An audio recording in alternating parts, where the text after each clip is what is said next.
What's up, guys? This is Coach Grant with First Down Training, and today we're going to be talking about how you can learn to play wide receiver. So we're going to be talking about the fundamentals of the position and different things that you need to emphasize if you were trying to jump into the wide receiver position to make you successful at a youth level, middle school, high school, or collegiate level. Let's get started. So let's start with how you can get a perfect stance off the ball as a wide receiver. So when it comes down to a perfect stance, two things that you want to focus on. You want to focus on the weight distribution and being in a 90-90 position. So what weight distribution do you want? You want to have probably about 60 to 70% of your weight onto your front leg. So you almost want to think, I tell my receivers, think that your knee and whatever foot is up should be at the even with the middle part of your foot. And then you want to be in a 90-degree angle with your front foot, 90-degree angle with your back foot, or your back leg, if you will. 90-degree angle with your front leg, 90-degree angle with your back leg. When you're in this 90-90 position, you're in a strong, stable position that will allow you to get off the ball fast. Now we're going to get into how you guys can get a faster start off the ball when that quarterback snaps it.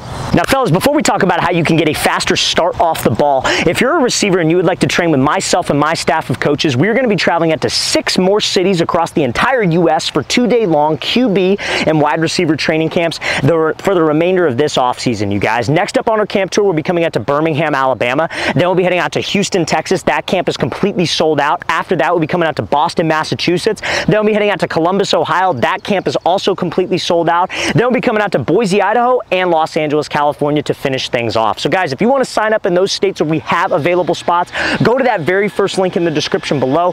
By honestly, probably within the next 7 days, all of our camps will be completely sold out. We limit spots, guys, so each athlete could get individualized coaching and individualized reps, so we don't have a million people out there and can't coach them and we just have to go as fast as we can. That's not what we do. We take the time to develop each athlete individually. So if you guys would like to sign up, very first link in that description below.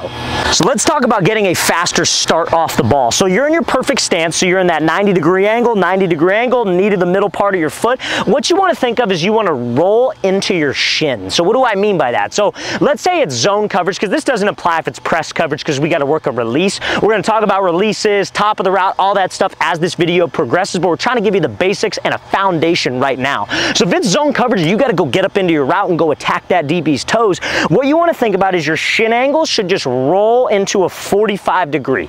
You're here 90-90, it should just be here. And when you roll into that shin, you're not going to take a false step. A lot of receivers, what they'll do is they'll be in their stance, and it's usually because they're too tall or too wide. They'll take a step and then go. Or what they'll do, they'll be in a perfect stance and this foot goes backwards, then they go. We don't want to do that, you guys. We want to think you're here, wait into your front foot, roll off of the shin and drive and reach with your back leg. That's going to help you get off the ball faster and be more efficient with your route stem.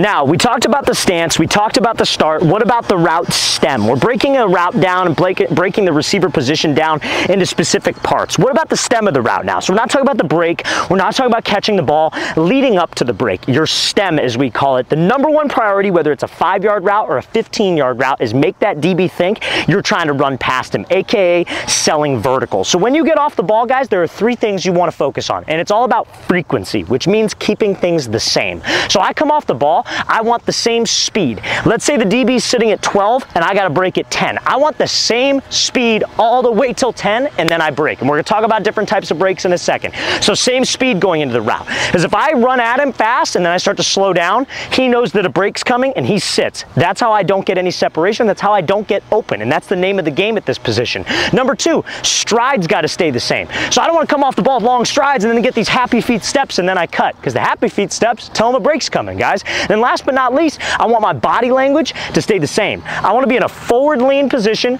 your chest is slightly ahead of your waist, and all you are doing is maintaining that position. A lot of guys, before they cut, they raise up to slow themselves down. That tells the DB a break's coming as well. So going into the break, guys, if we could come off the ball and have the same speed, same stride, same body language, and I could just cut on a dime, you are going to get more separation on your routes if your breaks are clean, and that's what we're going to get into next.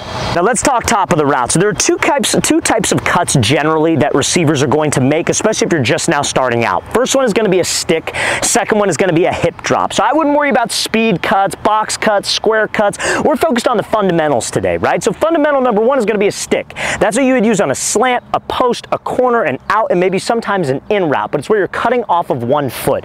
So if I'm selling vertical, like I should be, all the way up into the break, that stick has got to be sudden. It's got to be violent. So when you make this cut, let's say I got to cut off on my right foot, let's say right foot, and I got to break over here on like a post or a slant. I want to be running. I don't want to reach and have my heel hit the ground, toes slap down, drag the foot, because that's slow. We want to be as fast as possible with this stick, and we want to shoot it into the grass. So when we're running, guys, you want to think here, step down, be on the ball of your foot, and try to be as aggressive as possible, because when you do that, that helps control the energy of that vertical selling stem to be able to get out of the break. Now, what about when you have to drop your hips? If you're running a route like a curl or a comeback, let's say I got to run a curl this way, it's the same deal, but instead of stepping violently, you are dropping your center of gravity violently. So we're going up into a break, and I'll be here, as violent as I can. Think you were trying to sit into a chair 90 degrees and your chin goes to your knee.